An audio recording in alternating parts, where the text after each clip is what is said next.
চেন্নাইয়ের মাঠ থেকে বিদায় নিতে হচ্ছে।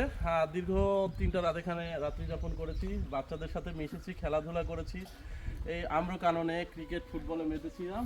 এই যে বাচ্চাগুলো আছে পাহাড়ে, আমার সবগুলোই যেন এক একটি শিশু, আমার শিশু আমি বলি। দেবতুল্য এই শিশুগুলোর সাথে যখন সময় কাটায় তখন যেন আমার জগৎটা থেকে হারিয়ে আমি এদের মাঝে ফিরে যাই, আমার শৈশবে ফিরে যায়। পাহাড়ের বুকে লাল সবুজের পতাকা পথ করে উঠছে, পলাশ ফুল এদিকে ফুটেছে, আম্রকাননে মুকুল আসছে। আমি দেখছি শুধু আম্রকাননের মুকুল না, এই মুকুলগুলো সুরভিত ছড়াচ্ছে তাদের সৌরভে।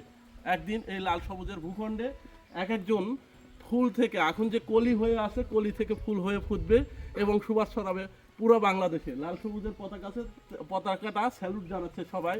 বাংলা শিখছে যারা মাতৃভাষা ম্রো ছাড়া কিছু জানতো না, তারা বাংলা শিখছে, ইংরাজি শিখছে, একই সাথে তাদের বর্ণমালা যেটা ক্রামাদিও রপ্ত করে ফেলেছে।